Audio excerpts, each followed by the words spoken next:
Hi dear friends, welcome back to easy commerce concepts by Ajisa Fibinsha.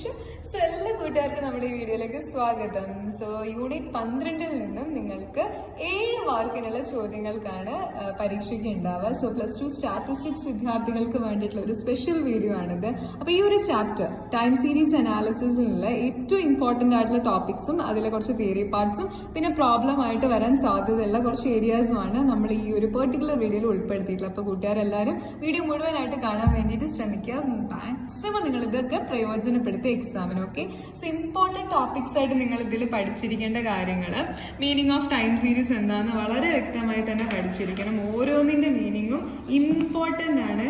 ഒരു വിട്ടുവീഴ്ച ഇല്ലാണ്ട് പഠിച്ചിരിക്കുക. എന്താണ് ടൈം സീരീസ്, ടൈം സീരീസിൽ മെയിനായിട്ട് വരുന്ന കോമ്പോണൻറ്റ് ഏതൊക്കെയാണ്. അപ്പോൾ എന്താണ് ടൈം സീരീസ്? ടൈം സീരീസ് എന്ന് പറയുമ്പോൾ it's A sequence of data observe, collected and arranged in A chronological order. Chronological ഓർഡറിൽ ഡേറ്റ നമ്മൾ എന്ത് ചെയ്യണം, ഒബ്സർവ് ചെയ്ത് കളക്ട് ചെയ്ത് അറേഞ്ച് ചെയ്യുന്നതിനെയാണ് എന്ത് വിളിക്കുക, ടൈം സീരീസ് എന്ന് പറയുന്നത്. പിന്നെ അതിലെ ഇക്കണോമിക് കോമ്പോണൻസ് ഏതൊക്കെയാണ്? കോമ്പോണൻസ് ഓഫ് ടൈം സീരീസ് എന്ന് പറയുന്നത് secular trend, cyclical variation, seasonal variation, irregular അല്ലെങ്കിൽ റാൻഡം വേരിയേഷൻസ് എന്നൊക്കെ അതിനെ വിളിക്കാറുണ്ട്. അപ്പോൾ ഇതിൻ്റെയൊക്കെ മീനിങ് എന്തൊക്കെയാണ്? അതായത് സെക്കുലർ ട്രെൻഡ് എന്ന് പറഞ്ഞാൽ എന്താണ്? Secular trend refers to the general tendency of data to grow or decline over a long period of time. ഒരു ലോങ് പീരീഡ് ഓഫ് ടൈമിൽ എന്താ പറയുക, പൊതുവെ ഡേറ്റയ്ക്ക് അല്ലെങ്കിൽ വേരിയബിൾസിന് ഉണ്ടാകുന്ന ഒരു ജനറൽ ടെൻഡൻസി, പൊതുവായ പ്രവണത എന്താണ്? എന്താ, ഗ്രോ ചെയ്യാനാണോ, ഡിക്ലൈൻ ചെയ്യാനാണോ, വളരാനാണോ അല്ലെങ്കിൽ കുറയാനാണോ പൊതുവെ ഡേറ്റയ്ക്കുള്ള ഒരു ടെൻഡൻസി എന്ന് കണ്ടുപിടിക്കുന്നതാണ് സെക്കുലർ ട്രെൻഡ് എന്ന് പറയുന്നത്. സൈക്ലിക്കൽ വേരിയേഷൻസ് എന്ന് വെച്ച് കഴിഞ്ഞാൽ അവിടെ എന്താ മീൻ ചെയ്യുന്നത് വെച്ചാൽ, സൈക്ലിക്കൽ വേരിയേഷൻ എന്ന് പറയുമ്പോൾ that's our oscillatory movements with a period greater than 1 year. അതായത് ഒരു വർഷത്തിന് മുകളിലേക്കുള്ള ഡേറ്റയുടെ ഒരു ഓസിലേറ്ററി മൂവ്മെന്റ്സ് ആണ് നമ്മൾ അവിടെ നോക്കുന്നത്. സോ പീരിയോഡിക് ഓസിലേഷന് ആണ് ആക്ച്വലി നമ്മൾ സൈക്കിൾ എന്ന് മീൻ ചെയ്യുന്നത്. So the time series related to business and economic shows some kinds of cyclic variations. അതായത് നമ്മൾ കുറെ കൂടി ബിസിനസ് അല്ലെങ്കിൽ എക്കണോമിക്സ് റിലേറ്റഡ് ആയിട്ട് വരുമ്പോഴാണ് സൈക്ലിക് വേരിയേഷൻസ് കൂടുതലായിട്ടും കാരണം അതൊരു വർഷത്തിന് മുകളിലേക്കുള്ള കാര്യങ്ങളാണ് അവിടെ മെയിനായിട്ട് നോക്കുന്നത്.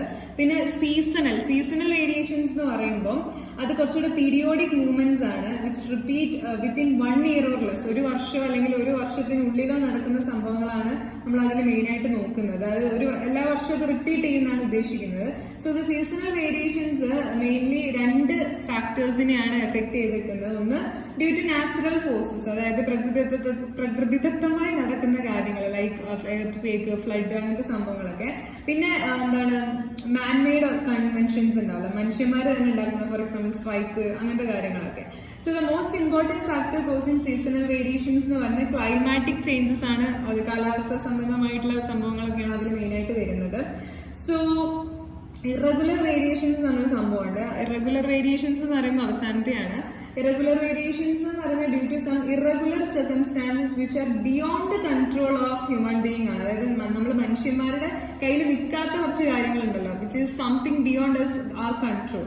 So these types of factors are unforeseen and unpredictable, but they are so significant like other fluctuations. അതായത് നമുക്കൊരിക്കലും പ്രഡിക്റ്റ് ചെയ്യാൻ, ഇപ്പോൾ കൊറോണ വന്നു, നമുക്ക് പ്രഡിക്റ്റ് ചെയ്യാൻ പറ്റിയിട്ടുണ്ടായിരുന്നില്ല ഇങ്ങനെ ഒരു സംഭവം വരുന്നൊന്നും. അപ്പോൾ അങ്ങനെ പ്രഡിക്റ്റ് ചെയ്യാൻ പറ്റാത്തതുമാണ് at the same time more significant ആണ്. മറ്റ് ഈ പറഞ്ഞിട്ടുള്ള ഫ്ലക്ച്വേഷൻസിനൊക്കെ പോലെ തന്നെ അതേ അളവിൽ തന്നെ പ്രാധാന്യം കൊടുക്കേണ്ടതുമായിട്ടുള്ള വേരിയേഷൻസ് ആണ് ഇറഗുലർ വേരിയേഷൻസ്. അപ്പോൾ ഇത്രയും കാര്യങ്ങളാണ് main components of time series എന്ന് നമുക്ക് പഠിക്കാനുള്ളത്. പിന്നെ ഈ ഒരു ട്രെൻഡ് അനാലിസിസ് പഠിക്കാൻ വേണ്ടിയിട്ട് നമ്മൾ യൂസ് ചെയ്യുന്ന മെത്തേഡ്സ് ആണ് free hand curve method, semi average method, moving average method, least square method. ഇത്രയും കാര്യങ്ങളാണ് ഈ ഒരു ചാപ്റ്ററിൽ നമുക്ക് മെയിനായിട്ട് പഠിക്കാനുള്ളത്. അപ്പോൾ അതുമായി ബന്ധപ്പെട്ട കുറച്ച് തിയറി പ്രോബ്ലംസ് ഞാൻ എഴുതി വെച്ചിട്ടുണ്ട്. ഏതൊക്കെയാണ്? Which of the following is not a method use to determine trend. Trend നമ്മൾ എന്താ പറയുക, കണ്ടുപിടിക്കാൻ വേണ്ടി ഡിറ്റർമൈൻ ചെയ്യാൻ യൂസ് ചെയ്യാത്ത മെത്തേഡ് ഏതാണെന്നാണ് ക്വസ്റ്റ്യൻ. ഇപ്പോൾ സെമി ആവറേജ് മെത്തേഡ് ആണെങ്കിലും മെത്തേഡ് ഓഫ് മൂവിങ് ആവറേജ് ആണെങ്കിലും മെത്തേഡ് ഓഫ് ലീസ്റ്റ് സ്ക്വയർ ആണെങ്കിലും ഒക്കെ തന്നെ നമ്മൾ ഈ ഒരു ട്രെൻഡ് അനാലിസിസ് അല്ലെങ്കിൽ ട്രെൻഡ് ഡിറ്റർമൈൻ ചെയ്യാൻ യൂസ് ചെയ്യുന്നുണ്ട്. എന്നാൽ മെത്തേഡ് ഓഫ് മിനിമം വേരിയൻസ് അതിനു വേണ്ടി യൂസ് ചെയ്യുന്നതല്ല. അപ്പോൾ ഉത്തരം എന്ന് പറയുന്നത് മെത്തേഡ് ഓഫ് മിനിമം വേരിയൻസ് ആണ്, അത് ട്രെൻഡ് ഡിറ്റർമൈൻ ചെയ്യാൻ യൂസ് ചെയ്യുന്നതല്ല. അടുത്തൊരു question, the sale of school bags go up in the June every year. അതായത് എല്ലാ വർഷങ്ങളിലും ജൂൺ മാസത്തിൽ സ്കൂൾ ബാഗ്സിന്റെ സെയിൽ അത്യാവശ്യം നല്ല രീതിയിൽ തന്നെ നടക്കുന്നുണ്ട്. അത് എന്തിനുള്ള എക്സാമ്പിൾ ആണ്? അത് സീസണൽ വേരിയേഷൻ ആണ്. ഓരോ സീസണിന്റെ ബേസിലാണ് ആ ഒരു ഗ്രോത്ത്, ആ ഒരു ഇപ്പൊ കുട്ടികളുടെ ആ ഒരു സ്കൂൾ ബാഗ് അല്ലെങ്കിൽ അംബ്രല്ല, അല്ലെങ്കിൽ ചൂടുകാലത്ത് AC-യുടെ ഒക്കെ വിലയല്ല, AC-ക്കൊക്കെ ഭയങ്കര ഡിമാൻഡ് അല്ലെങ്കിൽ സെയിൽ കൂടുന്നതൊക്കെ ഈ സീസണൽ വേരിയേഷൻ്റെ ഇതാണ്. അപ്പോൾ ഓപ്ഷൻ ഡി ആണ് അതിന്റെ റൈറ്റ് ആൻസർ. പിന്നെ time series analysis helps in understanding the past behaviour, predicting the future behaviour, both A and B and none of this. Yes, ഇതിന് രണ്ടിനും ഹെൽപ്പ് ചെയ്യുന്നുണ്ടാണ്. പാസ്റ്റ് ബിഹേവിയർ, മുമ്പ് കഴിഞ്ഞിട്ടുള്ള ഈ ഡേറ്റകളിലെല്ലാം കഴിഞ്ഞ വർഷങ്ങളിൽ ഉണ്ടായിട്ടുള്ള മാറ്റങ്ങൾ എന്തൊക്കെയാണെന്ന് വളരെ കൃത്യമായി തന്നെ പഠിക്കാൻ വേണ്ടി ഹെൽപ്പ് ചെയ്യുന്നുണ്ട്. അത് ഉപയോഗിച്ച് നമുക്ക് ഫ്യൂച്ചറിന് അവിടെ പ്രെഡിക്റ്റ് ചെയ്യാനും വേണ്ടിയിട്ട് സാധിക്കുന്നുണ്ട്. മറ്റൊരു question, to which component of time series the term recession is attached. Recession എന്ന മാന്യമൊക്കെ എന്തുമായി ബന്ധപ്പെട്ടതാണ്? അത് സൈക്ലിക് വേരിയേഷനുമായി ബന്ധപ്പെട്ടതാണ് എന്ത് റെസിഷൻ എന്ന് പറയുന്നത്. അടുത്തത് ഒരു മാച്ച് ദ ഫോളോയിങ് ആണ്. സെക്കുലർ ട്രെൻഡ് എന്ന് പറയുന്നത് ഇതിൽ എന്തുമായി ബന്ധപ്പെട്ടിരിക്കും? സെക്കുലർ ട്രെൻഡ് എന്ന് പറയുന്നത് shows the general tendency of ഡേറ്റയുടെ ജനറൽ ടെൻഡൻസിയാണ് നമുക്ക് അവിടെ കാണാൻ വേണ്ടിയിട്ട് പറ്റുന്നത്. ആൻഡ് സീസണൽ വേരിയേഷൻ എന്ന് പറയുമ്പോൾ അത് ഡിമാൻഡ് ഫോർ വുളൻ ക്ലോത്ത്സ് ആണ് അതിന് എക്സാമ്പിൾ. ഇപ്പം ചൂടുകാലമൊക്കെ തണുപ്പ് കാലമൊക്കെ ആവുന്ന സമയത്ത് ഓരോന്നിനും ഓരോ ഡിമാൻഡാണ്. ഇപ്പോൾ വുളൻ ക്ലോത്ത്സ് എന്നൊക്കെ പറയുമ്പോൾ മഴക്കാലം, മഞ്ഞുകാലം, ഡിസംബർ മാസത്തിലൊക്കെയാണ് ആ ഒരു സീസണൽ വേരിയേഷനിൽ ഇപ്പോൾ വുളൻ ക്ലോത്ത്സിനൊക്കെ ഡിമാൻഡ് കൂടുന്നത്. പിന്നെ സൈക്ലിക് വേരിയേഷൻ എന്ന് പറയുമ്പോൾ അത് എന്താണ്, ഡിഫൈൻഡ് 4 പീരീഡ്സ് ആയിട്ട് അതിനെ നമുക്ക് മാറ്റാം, സൈക്ലിക് വേരിയേഷൻ. പിന്നെ ഇറഗുലർ വേരിയേഷൻ എന്ന് പറയുമ്പോൾ അത് അൺഫോർസീൻ ആൻഡ് അൺപ്രഡിക്റ്റബിൾ ഫാക്ടേഴ്സ് ആണ് എന്ത് നമുക്ക് ഇറഗുലർ വേരിയേഷൻ. അപ്പോൾ ഈ രീതിയിലുള്ള മാച്ച് ദ ഫോളോയിങ് ഒക്കെ വന്നു കഴിഞ്ഞാൽ നല്ല അടിപൊളിയായിട്ട് തന്നെ എഴുതാൻ വേണ്ടിയിട്ട് ശ്രമിക്കുക കേട്ടോ. പിന്നെ ഒരു ക്വസ്റ്റ്യൻ ആണ്, which component of the time series associated with the sale of wool in winter? അത് സീസണൽ വേരിയേഷൻ ആണ്. പിന്നെ water level in a pond is an example of dash component. അതെന്ന് പറയുന്നത് സീസണൽ ആണ്. ഇപ്പോൾ വേനൽക്കാലത്തൊക്കെ ആകുമ്പോൾ വാട്ടർ ലെവൽ കുറഞ്ഞു വരാനാണ് സാധ്യത. പിന്നെ seasonal variation repeat during A period of 1 ആണ്. അതായത് 1 ഇയറിന്റെ ഉള്ളിലാണ് നമ്മൾ എന്താ സീസണൽ വേരിയേഷൻ ഒക്കെ പറയാം. അടുത്തത് ഒരു മാച്ച് ദ ഫോളോയിങ് ആണ്. ഇപ്പോൾ ബിസിനസ് സൈക്കിൾ എന്ന് പറയുമ്പോൾ അത് സൈക്ലിക് വേരിയേഷൻ നമുക്ക് എക്സാമ്പിൾ പറയാം, ബിസിനസ് സൈക്കിള്. പിന്നെ sale of cotton clothes in summer, അത് നമുക്കൊരു സീസണൽ വേരിയേഷനിൽ പറയാം. പിന്നെ continuously increasing the sale of vehicle എന്ന് പറയുന്നത് അത് സെക്കുലർ ട്രെൻഡാണ്, ജനറൽ ട്രെൻഡാണ്. പിന്നെ ഫാക്ടറി ലോക്കൗട്ട് എന്ന് പറയുന്നത് അത് നമുക്ക് എന്തിൽ പെടുത്താം? ഇറഗുലർ വേരിയേഷനിൽ പെടുത്താവുന്നതാണ്, ഇറഗുലർ വേരിയേഷൻ.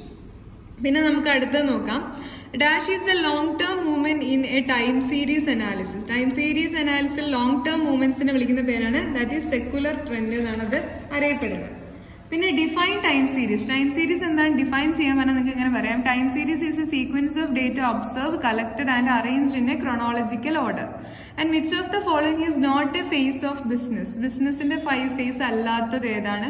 അത് എന്താണ്, ഇൻഫ്ലേഷൻ. മറ്റേ പ്രോസ്പെരിറ്റിയും ഡിപ്രഷനും ഇംപ്രൂവ്മെന്റ് ഒക്കെ ബിസിനസിന്റെ ഫേസ് ആണ്, ഇൻഫ്ലേഷൻ അതിന്റെ ഒരു ഫേസ് അല്ല. ഇതൊരു മാച്ച് ദ ഫോളോയിങ് ആണ്. ഓരോന്നിനെ നോക്കുക. അപ്പോൾ സെക്കുലർ ട്രെൻഡിനെ ഡിനോട്ട് ചെയ്യാൻ യൂസ് ചെയ്യുന്നൊരു കൈൻഡ് ഓഫ് ഗ്രാഫാണിത്. അതുപോലെ തന്നെ ഇതെന്ന് പറയുന്നത് സീസണൽ വേരിയേഷൻ ആണ് നമുക്ക് ഇവിടെ കാണാൻ വേണ്ടിയിട്ട് പറ്റുക.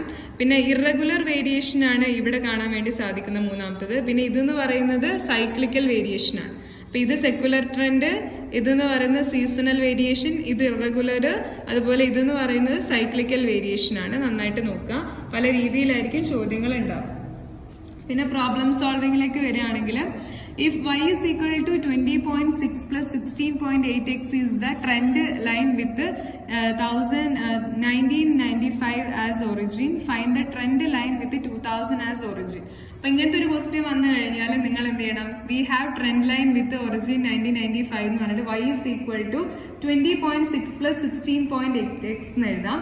എന്നിട്ട് we have to find the trend line with origin 2000, the revised trend line എന്ന് പറഞ്ഞിട്ട് y is equal to 20.6 plus 16.8 x plus k എന്ന് കൊടുക്കുക. സോ ഹിയർ k എന്ന് പറയുന്നത് എത്രയാണ്? 2000 ആണ് k എന്ന് പറയുന്നത്. So k is equal to 2000 minus 1995 is equal to 5. അപ്പൊ k യുടെ വാല്യൂ കണ്ടുപിടിക്കുക എളുപ്പമാണ്. എന്താണ്? 2000 minus 1995 ചെയ്താൽ മതി. അപ്പൊ നമുക്ക് 5 കിട്ടുന്നതാണ് k. So the trend line with origin 2000 എന്ന് പറയുന്നത് y is equal to 20.6 plus 16.8 into x plus കെക്ക് വരെ എന്ത് കൊടുത്താൽ മതി 5 കൊടുത്താൽ മതി. So y is equal to 20.6 plus 16.8x plus 16.8 into 5 ചെയ്യാതെ 84 ആണ്. That will be y is equal to 104.6 plus 16.8x എന്ന് പറഞ്ഞിട്ട് കിട്ടും. അപ്പം ഇങ്ങനെയുള്ള ക്വസ്റ്റ്യൻ പ്രതീക്ഷിക്കാം. പിന്നെ നിങ്ങളോട് മൂവിങ് ആവറേജ് കണ്ടുപിടിക്കാൻ പറയും. ഒരു 4 ഇയർ മൂവിങ് ആവറേജ് ആണ് നമ്മളോട് കാണാൻ പറഞ്ഞെങ്കിൽ ഈ രീതിയിലാണ് നിങ്ങൾ അതിൻ്റെ ഒരു ടേബിൾ ക്രിയേറ്റ് ചെയ്യേണ്ടത്. വളരെ എളുപ്പമാണ് മൂവിങ് ആവറേജ് കാണാൻ വേണ്ടിയിട്ട്. എന്ത് ചെയ്താൽ മതി, നമുക്ക് ഇയറും പ്രോഫിറ്റും തന്നിരുന്നു കഴിഞ്ഞാൽ 4 ഇയർലി മൂവിങ് ആവറേജ് ആണ് കാണാൻ പറഞ്ഞെങ്കിൽ 1, 2, 3, 4 ഇത് 4 കൂടി ആദ്യം കൂട്ടുക. ഇത് 4 കൂടി കൂട്ടിയിട്ട് ഇവിടെ അതിൻ്റെ വാല്യൂ എഴുതാം. അതിനുശേഷം ഇത് വിട്ടിട്ട് അടുത്ത 4 കൂടി കൂട്ടിയിട്ട് അതിൻ്റെ വാല്യൂ ഇവിടെ എഴുതാം. പിന്നെ ഇത് വിട്ടിട്ട് അടുത്ത 4 കൂട്ടിയിട്ട് അതിൻ്റെ വാല്യൂ ഇവിടെ എഴുതാം. അങ്ങനെ 4 വർഷങ്ങൾ കൂട്ടിയിട്ട് ഉള്ളത് ഇവിടെ എഴുതാം. അതിനുശേഷം ഈ 501 എന്തുകൊണ്ട് 4 കൊണ്ട് ഡിവൈഡ് ചെയ്തിട്ട് അതിൻ്റെ വാല്യൂ ഇവിടെ എഴുതാം. ഓക്കെ, അതുപോലെ 498 ഡിവൈഡ് ബൈ 4 ചെയ്തിട്ട് ഇവിടെ വാല്യൂ എഴുതാം. പിന്നെ 488 ഡിവൈഡ് ബൈ 4 ചെയ്തിട്ട് ഇവിടെ വാല്യൂ എഴുതാം. 496 ഡിവൈഡ് ബൈ 4 ചെയ്തിട്ട് ഇവിടെ വാല്യൂ എഴുതാം. അങ്ങനെ അതിൻ്റെ വാല്യൂസ് എഴുതാം. എന്നിട്ട് ഈ 125.25 പ്ലസ് 124.5 ചെയ്യുക. ഇത് രണ്ടും കൂടി കൂട്ടുക, ഡിവൈഡ് ബൈ 2 ചെയ്യുക, അതിൻ്റെ വാല്യൂ ഇവിടെ എഴുതാം. ഇത് രണ്ടും കൂടി കൂട്ടുക, ഡിവൈഡ് ബൈ 2 ചെയ്യുക, ഇവിടെ വാല്യൂ എഴുതുക. ഇത് രണ്ടും കൂടി കൂട്ടുക, 2 ചെയ്യുക, ഇവിടെ വാല്യൂ എഴുതുക. ഇത് രണ്ടും കൂടി കൂട്ടുക, ഡിവൈഡ് ബൈ 2 ചെയ്യുക, ഇവിടെ വാല്യൂ എഴുതുക. രണ്ടും കൂടി കൂട്ടുക, ഡിവൈഡ് ബൈ 2 ചെയ്യുക, ഇവിടെ വാല്യൂ എഴുതുക. അപ്പോൾ നമുക്ക് എന്ത് കിട്ടും? ആ ഒരു മൂവിങ് ആവറേജ് കിട്ടും. അപ്പോൾ ഇങ്ങനെ ഒരു മൂവിങ് ആവറേജിൻ്റെ ക്വസ്റ്റ്യൻ വന്നു കഴിഞ്ഞാൽ നല്ല രീതിയിൽ തന്നെ ചെയ്യാൻ വേണ്ടി നോക്കുക, സ്കിപ്പ് ചെയ്യരുത്. അതേപോലെ തന്നെയാണ് 3 ഇയർ മൂവിങ് ആവറേജും. ഒന്നുമല്ല, വളരെ സിമ്പിളാണ്. നമുക്ക് ഇതേപോലെ ഇയറും പ്രോഫിറ്റ് തന്നാൽ 3 വർഷങ്ങൾ അങ്ങോട്ട് കൂട്ടുക. 21 പ്ലസ് 30 പ്ലസ് 32 മൂന്നും കൂടി കൂട്ടുക, ഇവിടെ എഴുതുക. അതുപോലെ അടുത്ത വിട്ടിട്ട് 30 പ്ലസ് 32 പ്ലസ് 18 കൂട്ടുക, ഇവിടെ എഴുതുക. പിന്നെ ഈ രണ്ടെണ്ണം വിട്ടിട്ട് 32 പ്ലസ് 18 പ്ലസ് 20 കൂട്ടിയിട്ട് ഇവിടെ എഴുതുക. അങ്ങനെ ഇത് മൊത്തത്തിൽ ചെയ്യാം. എന്നിട്ട് 83 ഡിവൈഡ് ബൈ 3 ചെയ്യുക, 27.67. 80 ഡിവൈഡ് ബൈ 3 ചെയ്യുക, 26.67. 70 ഡിവൈഡ് ബൈ 3 ചെയ്യുക, 23.33. അങ്ങനെ അത് ചെയ്ത് കഴിഞ്ഞാൽ നമുക്ക് എന്തുണ്ട്, 3 ഇയർ മൂവിങ് ആവറേജ് കിട്ടും. വളരെ ഈസിയാണ്. പിന്നെ fit linear trend to the following data by the least square method എന്ന് വന്നു കഴിഞ്ഞാൽ നമ്മൾ എന്ത് ചെയ്യുക, സൊല്യൂഷനായിട്ട് let y is equal to ax plus b the trend equation. ഇത് നന്നായിട്ട് പഠിക്കണം. അതിൽ x is equal to t minus 994, t being the time. T എന്ന് വെച്ച് കഴിഞ്ഞാൽ ടൈം ആയിട്ടാണ് നമ്മൾ എടുക്കുന്നത്. സോ 1994 എന്ന normal equation a and b എന്ന് പറഞ്ഞിട്ട് ഈ ഒരു ഇക്വേഷൻ എഴുതുക. Sigma y is equal to a into sigma x plus n b, അതാണ് first equation. Sigma x y is equal to a into sigma x square plus b sigma x എന്നാണ് second കൊടുക്കുക. എന്നിട്ട് ഇതേപോലെ ഒരു കോളമാണ് പിന്നെ നിങ്ങൾ അവിടെ പ്രിപ്പയർ ചെയ്യേണ്ടത്. എക്സ് ഇസ് ഈക്വൽ ടു എന്ന് പറഞ്ഞിട്ട് ടി മൈനസ് 1994. അപ്പോൾ ഓരോന്ന് എടുക്കുക. അപ്പോൾ 90 ആണ് എന്താ ഇവിടുത്തെ ടി. അപ്പോൾ 90 minus 9094 minus 4, 9092 minus 9094 minus 2, 9094 minus 9094 0. അങ്ങനെ ചെയ്യാം. എന്നിട്ട് ഇതിൻ്റെ ഇതാണ് എക്സ് വാല്യൂസ്. ഈ എക്സ് വാല്യൂസിൻ്റെ സ്ക്വയേഴ്സ് എടുക്കുക. അപ്പോൾ 4ന്റെ സ്ക്വയർ 16, 2ന്റെ സ്ക്വയർ 4, അങ്ങനെ എല്ലാത്തിൻ്റെ സ്ക്വയർ എടുക്കുക. എന്നിട്ട് എക്സും വൈയും കൂടി മൾട്ടിപ്ലൈ ചെയ്യുക. അത് നമ്മൾ എന്ത് ചെയ്യുക, ഇതാണ് വൈ പ്രൊഡക്ഷൻ. 18 ഇൻറ്റു ഈ ഒരു -4, 21 ഇൻറ്റു -2, 23 ഇൻറ്റു 0, 27 ഇൻറ്റു 2, 16 ഇൻറ്റു 4. അത് ചെയ്ത് കഴിഞ്ഞാൽ ഇത് വാല്യൂസ് കിട്ടും. എന്നിട്ട് അത് എഴുതി കൂട്ടി വയ്ക്കുക. എന്നിട്ട് കൂട്ടി കിട്ടിയത് വെച്ചിട്ടാണ് നമ്മൾ പ്രോബ്ലം ചെയ്യേണ്ടത്. എങ്ങനെ വരും, the normal equation 1 and 2 become എന്ന് പറഞ്ഞിട്ട് 105 is equal to a into 0 plus 5b എന്ന് വരും. 5b is equal to 105 is equal to b is equal to 105 divided by 5 is equal to 21. അതുപോലെ രണ്ടാമത്തെ ഇക്വേഷൻ, അതായത് 5b is equal to 105 ആണെങ്കിൽ b എന്തായിരിക്കും, 105 divided by 5 is equal to 21. അപ്പോൾ ബിയുടെ value കിട്ടി 21. അതുപോലെ തന്നെ എന്താ കണ്ടുപിടിക്കുക, എയുടെ വാല്യൂ കണ്ടുപിടിക്കുക. എങ്ങനെയാണ്, 4 is equal to a into 40 plus 21 into 0. So 4 is equal to 40a. So a is equal to 4 divided by 40, that will be 0.1. So the trend line will be y is equal to 0.1x plus 21 എന്ന് വരും. For the year 1999, x is equal to 1999 minus 1994 is equal to 5 ആണ്. So the estimated value of 1999 എന്ന് പറയുന്നത് y is equal to 0.1 into 5 plus 21 is equal to 21.5 എന്നാവും. Okay, so അതായത് 5ന്റെ value നമ്മൾ അങ്ങ് ഇട്ട് കൊടുത്തതാണ്. So the estimated production four 1999 will be 21.5 ആയിരിക്കും. സോ ആ രീതിയിൽ ചെയ്യാം. പിന്നെ ഒരു സെമി ആവറേജ് കണ്ടുപിടിക്കാനുള്ള ക്വസ്റ്റ്യൻ വരാനുള്ള സാധ്യതയുണ്ട്. അതിന് വേണ്ടിയിട്ട് നിങ്ങൾ ഇങ്ങനെയാണ് ചെയ്യേണ്ടത്.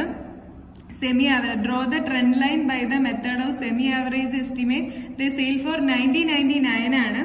സോ അതിന് വേണ്ടിയിട്ട് എന്ത് ചെയ്യാം, ഈ രീതിയിലാണ് നിങ്ങൾ ആ ഒരു ടേബിൾ ക്രിയേറ്റ് ചെയ്യേണ്ടത്. 1990, 1991, 1992, 1993 അങ്ങനെ എഴുതുക. അതിന്റെ സെയിൽസ് എഴുതുക. അത്രയും സെയിൽസ് ആഡ് ചെയ്യുക, ഡിവൈഡ് ബൈ 4 ചെയ്യുക, അതിന്റെ വാല്യൂ എഴുതുക. 1994 അവിടെ അങ്ങനെ തന്നെ വെക്കുക. പിന്നെ 1995 മുതൽ 1980 വരെ ഉള്ളത് സെയിൽസ് എഴുതുക. അതെല്ലാം ആ വാല്യൂസ് എല്ലാം കൂടി എടുത്ത് കൂട്ടുക, ഡിവൈഡ് ബൈ 4 ചെയ്യുക. അപ്പം നമുക്ക് 314 ഡിവൈഡ് ബൈ 75 കിട്ടും. എന്നിട്ട് അതിന്റെ ഒരു ട്രെൻഡ് ലൈന് വരയ്ക്കുക. ഓക്കെ, അതേപോലെ തന്നെ ഒരു എന്താ പറയാ ട്രെൻഡ് ലൈൻ ലീസ്റ്റ് സ്ക്വയറിന്റെ ഇതിപ്പോൾ നമ്മൾ ചെയ്തില്ല. അതിന്റെ ഒരു വേറെ ടൈപ്പ് ക്വസ്റ്റ്യൻ ഉണ്ട്, അത് നിങ്ങൾ ഒറ്റയ്ക്ക് ചെയ്യാൻ വേണ്ടി നോക്കുക. ഇതാണ് ക്വസ്റ്റ്യൻ, ഞാൻ കാണിക്കുന്നുണ്ട്, പക്ഷെ ഒറ്റയ്ക്ക് ചെയ്യാൻ വേണ്ടി ശ്രമിക്കുന്നതാണ് നല്ലത്. അപ്പം നിങ്ങൾക്ക് പരീക്ഷയ്ക്ക് അത് ഹെൽപ്ഫുൾ ആവും. അതിന്റെ ആൻസർ ഞാൻ ഇവിടെ ഇങ്ങനെ വെക്കുന്നുണ്ട്, പക്ഷെ ഞാൻ പറയില്ല. അത് നിങ്ങൾക്കൊരു ടാസ്ക് ആണ് കേട്ടോ. നല്ല രീതിയിൽ ചെയ്യാൻ വേണ്ടിയിട്ട് ഒന്ന് ശ്രമിക്കുക. എളുപ്പമാണ്, നല്ലൊന്ന് ട്രൈ ചെയ്ത് നോക്കുക. Okay, ready? ക്ലിയർ അല്ലേ? ക്വസ്റ്റ്യനൊക്കെ തന്നിട്ടുള്ളൊരു ക്വസ്റ്റ്യൻ ആണ്. ഓക്കെ, അപ്പോൾ ഇത്രയും ഏരിയാസ് നിങ്ങൾ പഠിക്കാൻ വേണ്ടി ശ്രമിക്കുക. ഇത് പഠിച്ചു കഴിഞ്ഞാൽ നിങ്ങൾക്കൊരു ടൈം സീരീസ് എന്നുള്ള ഈ ഒരു ചാപ്റ്റർ വളരെ എളുപ്പമാവും. 7 മാർക്കും നല്ല രീതിയിൽ തന്നെ സ്കോർ ചെയ്തെടുക്കാൻ വേണ്ടിയിട്ട് പറ്റും. അപ്പോൾ ഈ ഒരു വീഡിയോ നിങ്ങൾക്ക് ഹെൽപ്ഫുൾ ആയിട്ട് ഫീൽ ചെയ്തിട്ടുണ്ടെങ്കിൽ തീർച്ചയായും നമ്മുടെ ഈ വീഡിയോ ലൈക്ക് ചെയ്ത് സപ്പോർട്ട് ചെയ്യുക. നമ്മുടെ ചാനൽ സബ്സ്ക്രൈബ് ചെയ്യുക. എല്ലാ കൂട്ടുകാർക്കും wish you all the very success for your exam.